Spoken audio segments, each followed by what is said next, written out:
ভারতীয় ক্রিকেটে একটা চল শুরু হয়েছে, আর সেটা নতুন রূপে পুনর্জাগরণ। এই যেমন এই তালিকায় আপনি 4 জন ক্রিকেটারকে বসিয়ে দিতে পারেন। রোহিত শর্মা 2026 আইপিএলে তো তিনি একটা নয়া ভার্সনে উপস্থিত। 15 কেজি ওজন কমিয়ে বলের ওপর এতটা চড়াও হলেন যে আইপিএলে 2012 সালের পর এই প্রথম মুম্বাই ইন্ডিয়ান্স জিততে পারল তাদের উদ্বোধনী ম্যাচটা। বিরাট কোহলিকে নিয়ে আর কি বা বলার আছে, এই এক ব্যাটে তিনি তো গল্প লিখতেই এসেছেন ক্রিকেট দুনিয়ায়। প্রায় 1 বছর পর টি-20তে নেমে রীতিমতো কাঁপিয়ে দিলেন চিন্নাস্বামী স্টেডিয়াম। এই তালিকায় আপনি ঈশান কিষানকেই বা কিভাবে বাদ দিতে পারেন? বিশ্বকাপে চমকে দেয়া এই ব্যাটার আইপিএলে অধিনায়ক হয়ে নামলেন, 210 স্ট্রাইক রেটে করলেন 80 রান। আর হ্যাঁ, সঞ্জু স্যামসন তো তালিকার সেই মানুষটা যিনি নিজের পুনর্জাগরণ আর পুনর্জন্মের গল্পগুলো লিখে বিশ্বকাপেই তাক লাগিয়ে দিয়েছেন। চাপহীন রোহিত শর্মা কতটা ভয়ঙ্কর আর ক্ষুধার্ত হতে পারেন, এই প্রশ্নের উত্তর হতে পারে 2026 আইপিএলে রোহিতের ড্যাশিং শুরু। প্রায় 39 বছর বয়সে এসে শরীরের ওজন কমিয়ে বসেছেন 15 কেজি। খেলাটার প্রতি তীব্র ক্ষুধা আর নিবেদন এতটাই যে নতুন কিছু করে দেখাবার প্রয়াস ক্যারিয়ারের পরন্ত বেলাতেও। যেই মুম্বাই ইন্ডিয়ান্স ট্রফি জিততে নিজেদের একটা ব্র্যান্ড দাঁড় করিয়ে বসেছে, সেই দলটাই 2013 সালে প্রথম আইপিএল টাইটেল জয়ের পর এতটা অপেক্ষায় কখনো পড়েনি। টানা 5 আসরে দলটা শিরোপা ছুঁতে পারেনি, যা তো দলটার সাথে বেমানান ঘটনা। তাই তো 2026-এ কিছু করে দেখাতেই হবে দলটাকে। আর সেই প্রত্যাশায় শুরু দলটার ওপেনিং জুটির তাণ্ডব। 38 বলে 78 রান হিটম্যান রোহিতের সাথে রায়ান রিকেলটনের 81 তো মুম্বাইকে সেই প্রত্যাশার আলোটাই দেখাচ্ছে।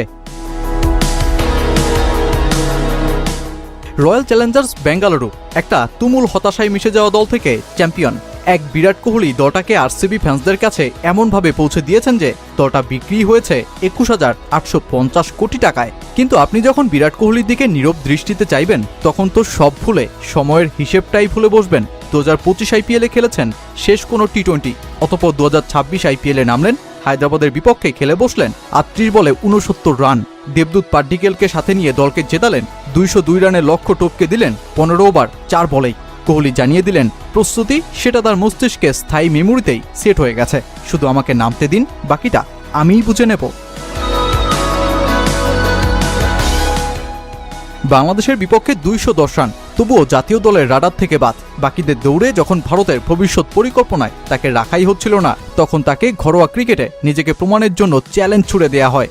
অতপর ঈশান কিষান যা করলেন, সেটাকে তো কিষানের পুনর্জাগরণ ছাড়া আর কি বা বলা যায়। রঞ্জি ট্রফি জয়, বিশ্বকাপে চমকে দেয়া, অতপর সোজা হায়দ্রাবাদের অধিনায়কত্ব নিয়ে দলের বাকিদের ব্যর্থ সময়টাতেও 38 বলে 80 রানের ইনিংস খেলে দলীয় ইনিংসকে 201 রানে নিয়ে যাওয়া। এটা তো গল্প নয়, এটা জানান দেয় ভারতীয় ক্রিকেটে শুরু হয়ে যাওয়া একটা ভিন্ন প্রতিযোগিতার, আর সেটা ফিরে আসবার।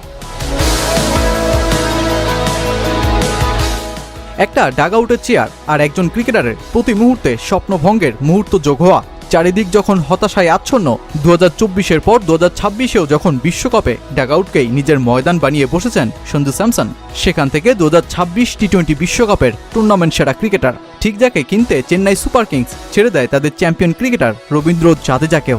এবার আইপিএলে নয়া জার্সিতে নতুন আত্মবিশ্বাসে নতুন সম্মানে দায়িত্ব শুরু করছেন সঞ্জু। লক্ষ্য তো একটাই, চেন্নাইয়ের শিরোপা ঐতিহ্যে অবদানটা রাখা। আর হ্যাঁ, এভাবেই ভারতীয় ক্রিকেটে তৈরি হচ্ছে এক একটা গল্প, ব্যর্থতা থেকে পুনর্জাগরণ কিংবা সফলতার মাপকাঠিকে আরও এগিয়ে নিয়ে যাওয়া।